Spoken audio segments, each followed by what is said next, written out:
बिस्मिल्लाहिर्रहमानिर्रहीम। अस्सलाम वालेकुम स्टूडेंट। जिस तरह आपको पता है मैंने जनरल साइंस के हवाले से लेक्चर सीरीज स्टार्ट की हुई है। आज उसका पार्ट सेकंड है जिसमें हम क्लास फिफ्थ के जो माइक्रो ऑर्गेनिजम्स के हवाले से चैप्टर स्टार्ट कर रहे हैं। ठीक है, तो चले स्टार्ट करते हैं। सबसे पहले तो आपको ये पता होना चाहिए कि माइक्रो ऑर्गेनिजम्स किसको कहते हैं। तो माइक्रो ऑर्गेनिजम्स यहाँ पे डिफिनीशन दी गई है, ये दिखा दूँ मैं आपको। Like all those tiny organisms that can only be seen under microscope are called microorganisms। वो ऑर्गेनिज्म जो कि सिर्फ नेकेड आइज से हम नहीं देख सकते, माइक्रो जो माइक्रोस्कोप है उसके लिए रिक्वायर्ड होगी तो माइक्रो ऑर्गेनिजम्स होंगे। ठीक है, इसके बाद जो है माइक्रो ऑर्गेनिज्म डिवाइड हुए हैं on the basis of its size, structure and need of food. की आप याद रखें, अक्सर एमसीक्यूज दे देते हैं। तो साइज, स्ट्रक्चर और फूड के लिहाज से जो है माइक्रो ऑर्गेनिज्म को डिवाइड किया जाता है डिफरेंट ग्रुप्स में। सबसे पहले वायरस हैं।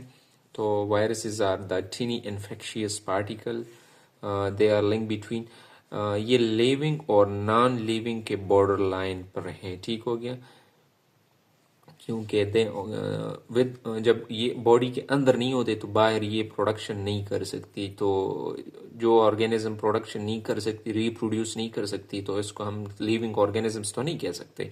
लेकिन जब ये इनसाइड बॉडी जाएगी तो फिर ये रिप्रोडक्शन करेगी। तो ये याद रखें कि they reproduce only within organism. Outside the body they are non living, they are harmful to living organism, they cause disease in human being. ये याद रखें, अक्सर वो दे देते हैं कि hepatitis is a viral disease और बैक्टीरियल डिजीज और वट एवर, या फ्लू जो है ये वायरसेस है, बैक्टीरिया है या वट एवर। ठीक है, तो आपने ये सब कुछ याद रखना है। ठीक है, ये एग्जांपल्स है वायरस की, हेपेटाइटिस, पोलियो, फ्लू। ठीक हो गया, ये पोलियो वायरस है, कोरोना वायरस है, बैक्टीरियोफेज वगैरह। ठीक है, अब हम जाते हैं बैक्टीरिया की तरफ। तो bacteria are single celled organism. Bacteria जो है ये सिंगल सेल्ड ऑर्गेनिजम्स हैं, एयर में भी होते, water, soil, inside living thing, हर जगह पे होते हैं। ठीक हो गया, प्लांट, एनिमल, ह्यूमन सब में डिजीज का काज करती है। ये याद रखिए, नमूनिया, ट्यूबरक्लोसिस, डायरिया, ये जो है बैक्टीरियल डिजीज है। आपने ये याद रखना है कि नमूनिया, ट्यूबरक्लोसिस, डायरिया क्या है, बैक्टीरियल डिजीज है। हेपेटाइटिस, पोलियो और फ्लू जो है वायरल है। ठीक है, बाज़ों का जो है बैक्टीरिया हेल्पफुल भी हो सकती है, जो कि like some bacteria help in the digestion of food and absorption of food component and और स्मॉल इंटेस्टाइन। ठीक हो गया, जिसको हम यूजफुल बैक्टीरिया कहते हैं। ठीक हो गया, अब हम नेक्स्ट पेज की तरफ जाते हैं। इसके बाद है फंजाई। ठीक है, तो फंजाई के हवाले से है कि fungi are simple organism that are neither plant no like animal, जो कि ना प्लांट की तरह होते हैं ना एनिमल की तरह होते हैं इन देयर कैरेक्टरिस्टिक्स। ठीक हो गया, क्योंकि they can not make their own food. ठीक हो गया, फूड नहीं बना सकती, प्लांट फूड बना सकता है। ठीक हो गया, जो इसके बाद है कि they often grow on dead organism. जो डेड ऑर्गेनिजम्स होते हैं, डिफरेंट डिकाइंग मैटर्स होते हैं, वहाँ पे ये पाए जाते हैं। ठीक हो गया, जो कि ये डेड मैटर को इनटू सिंपल मटेरियल डिकम्पोज कर दिया ये, और अब फूड के तौर पर ये यूज़ करती है। ठीक हो गया, रिंग वॉर्म, एथलीट्स फुट जो है ये डिजीज़ है जो कि फूड जो पंजाई है ये डिजीज़ काज करती है, रिंग वॉर्म या एथलीट फुट जो है। और इसकी जो एग्जांपल्स है यीस्ट और पेनिसिलियम जो है, ये आप याद रखें, ये एग्जांपल ऑफ फंजाई है। ठीक हो गया, इसके बाद है कि the role of micro organism as a decomposer. तो बैक्टीरिया और फंजाई जो है ये ऑर्गेनिक मॉलिक्यूल, फूड और डेड बॉडीज को सिंपल कंपोनेंट में मतलब डिवाइड करती है, ब्रेक डाउन करती है। ठीक हो गया, इसी वजह से इन्हीं ऑर्गेनिज्म को हम डिकम्पोजर कहते हैं। ठीक हो गया। Useful effect of decomposition. अब इसकी जो है यूजफुल इफेक्ट क्या है कि ये डिकम्पोजिशन करती है। The complex matter present in the dead bodies of plant and animal break into simple components. This process carbon dioxide and nitrogen get released back into environment.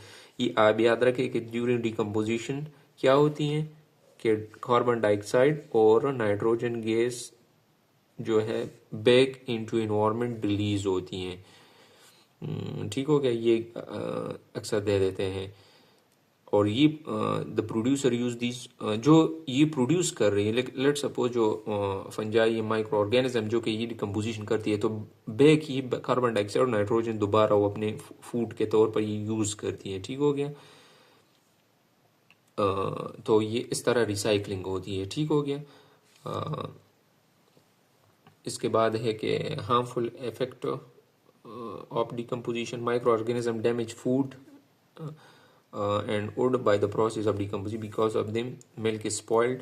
Harmful effect इसके ये decomposition करती है तो milk ख़राब होता है, bread जो है उस पर मोल्ड आ जाती है, फ्रूट और वेजिटेबल जो ख़राब हो जाते हैं। तो ये हार्मफुल इफेक्ट है। और अब हम डिजीज़ पढ़ेंगे कि disease caused by micro organisms. ठीक हो गया। The micro organism that cause disease in their host is are called pathogen. या एमसीक्यूज है। ठीक है, ये याद रखें कि the microorganisms that cause disease in their host are called pathogens। ठीक हो गया। इसके बाद है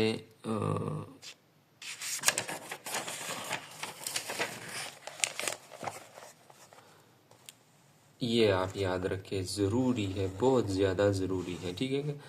इसके ये है कि डिजीज़ काज बाय वायरस। तो hepatitis, flu, polio, Covid, measles, mumps जो है ये वायरल है। ठीक है।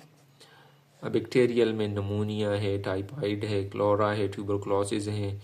ये बैक्टीरिया फंजाई जो काज करती है वो है रेंगोम, एथलीट फुट, स्मर्ट और रस्ट जो है ये फंजाई काज करती है। ठीक है। तो ये एमसीक्यूज ज़रूर देते हैं। अभी पिछली दफ़ा जो ये FGEI का टेस्ट हुआ था उसमें एमसीक्यूज इसी यहाँ से आए थे। ठीक हो गया। इसके बाद है कि spread of infectious disease and transmission to human. तो 5 वे ऑफ ट्रांसमिशन है। इसमें एयर है, वाटर है, फूड है, एनिमल है और डायरेक्ट कांटेक्ट है। ठीक है। ये एयरबोर्न डिजीज, वाटरबोर्न डिजीज, इससे भी एमसीक्यूज आते हैं। ठीक है कि ये एयरबोर्न डिजीज है कि वाटरबोर्न डिजीज है कि क्या है। तो यहाँ पे है कि airborne disease, so when a patient of any particular infectious disease cough, sneeze or talk, then some virus and bacteria leaks out of his mouth and is dispersed in air। जब कोई पेशेंट हो तो sneeze कर जाता है, कफ खांसी होती है उसकी, छींक हो या बातें कर रहा हो तो उससे जो वायरस बैक्टीरियाज है जो कि एयरबोर्न है वो एयर में जाके दूसरे बंदे को इफेक्ट करती हैं। इसकी जो एग्जांपल्स है ना, वो कोविड-19 है, फ्लू है, ट्यूबरकुलोसिस है, ये जो है एग्जांपल ऑफ एयरबोर्न डिजीज है। यही वजह है कि टीबी के मरीजों को अलग रखा जाता है और ज़्यादा किसी को जाने भी नहीं देता उस मरीज़ के पास। ठीक है। इसके बाद है कि और उसके जो यूटेंसिल्स होती है वगैरह वो भी अलग होती है उसकी। इसके बाद है कि waterborne disease, the pathogen of some diseases are transmitted through water. Water के ज़रिए भी डिजीज़ काज हो जाती हैं। ठीक हो गया। पॉल्यूटेड वाटर होती है जो कि हम ड्रिंकिंग पर्पस के लिए यूज़ करते हैं या कुकिंग के लिए, तो उस वजह से। तो इसकी एग्जांपल डायरिया है, टाइफाइड है। ठीक हो गया।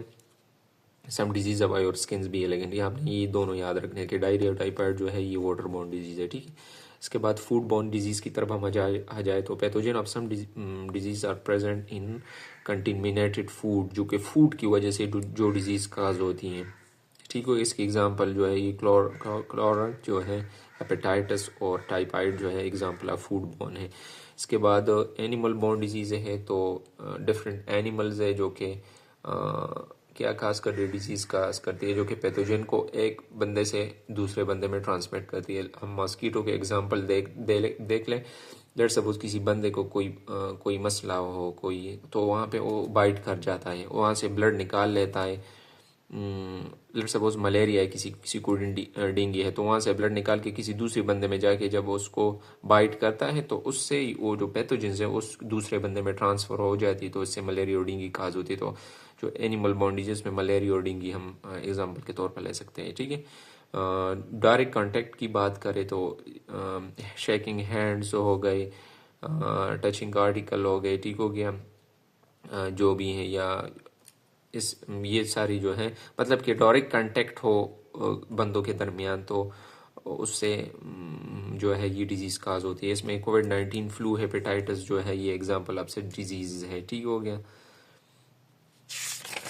इसके बाद useful role of micro organism in our daily life की तरफ आते हैं। तो मैंने जिस तरह कहा है कि बैक्टीरिया और यीस्ट जो है ये फूड आइटम मेकिंग में हेल्प करती हैं।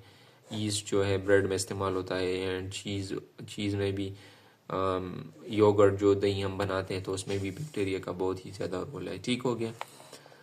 इसके बाद क्लीनिंग एनवायरनमेंट के तौर पर भी हम बैक्टीरियाज को जो कि डेड बॉडीज़ को डिकम्पोज करती हैं। जो टॉक्सिक मटेरियल्स होते हैं सीवर्ज में या इंडस्ट्रियल वेस्ट वाटर में, तो वहाँ पे ऐसे बैक्टीरिया भी हैं होती हैं, डाले जाते हैं वहाँ पे, जो कि वहाँ पे जो डेड ऑर्गेनिज्म, डेड डेब्रिस होती है ना, तो उसको साफ करती है, उसको डिकम्पोज करती है, ठीक हो गया। इस तरह बैक्टीरिया जो है मेकिंग मेडिसिन में भी हेल्प करती है। आप ये याद रखें, एमसीक्यूज इस तरह भी दे सकते हैं कि डैश मेकिंग इन मेडिसिन, मतलब कि एक चीज़ है जो कि मेडिसिन में हेल्प करती है। लेट्स सपोज दे देते हैं कि बैक्टीरिया या वट वट वट, तो बैक्टीरिया जो है ये माइक्रो ऑर्गेनिजम्स जो है ये मेडिसिन में भी हेल्प करती हैं। लाइक फंजाई और बैक्टीरिया जो है एंटीबायोटिक बनाने में हेल्प करती है। ये एमसीक्यूज है, ठीक है।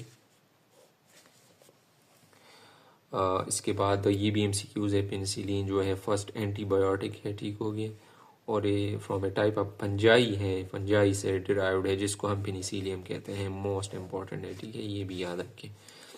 इसके बाद है कि प्रिवेंटिंग द इन्फेक्शन,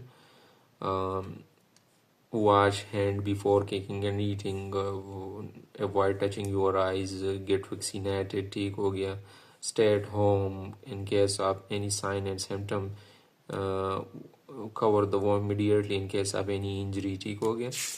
तो इसके हवाले से ये था। इसके बाद ये जिस तरह मैंने कहा था कि की पॉइंट्स है, तो ये दोबारा रिपीट हुई होती हैं, तो वहाँ पे पढ़ने के बाद आप ज़रूरी की पॉइंट देख लिया करें, तो एक ओवरव्यू आपको मिलेगी और आपकी जो है मेमोराइज अच्छी तरह होगी आपको। इसके बाद एमसीक्यूज़ हैं एक्सरसाइज की। तो मशरूम बिलोंग्स टू, तो ये फंजाई की हैं। What is the cause of polio disease, ठीक हो गया। अभी मैंने कहा कि ये कौन सा है, वायरल है, मैं बता दूं वायरल है कि बैक्टीरिया, इन दोनों पे कौन सा है, कमेंट सेक्शन में बता दें। इसके बाद Penicillium is example of, Penicillium जो है क्या है, एग्जांपल ऑफ बैक्टीरिया है, वायरस है, अभी हमने पढ़ा, तो ये फंजाई का है, ठीक है। इसके बाद है कि the food is contaminated due to the presence of dash in the environment. Food जब कंटेमिनेट होती है तो किस वजह से होती है, एनवायरनमेंट में क्या होती है, तो सबको पता होगा माइक्रो ऑर्गेनिजम्स होती है। Which one of the following is not micro organism, तो इसमें ये भी नेगेटाइज नहीं दे सकते, ये भी नहीं देख सकते और ये भी नहीं देख सकते, तो एक जो है एंड जो है चिविंटी जो कि नेगेटाइज, इसे हम देख सकते हैं, तो ये माइक्रो ऑर्गेनिज्म नहीं है, ठीक है। इसके अलावा और कुछ नहीं है। इंशाल्लाह फिर थर्ड चैप्टर हम स्टार्ट करेंगे फ्लावर सीड्स के हवाले से। तो दुआओं में याद रखिएगा, तब तक के लिए अल्लाह हाफिज़।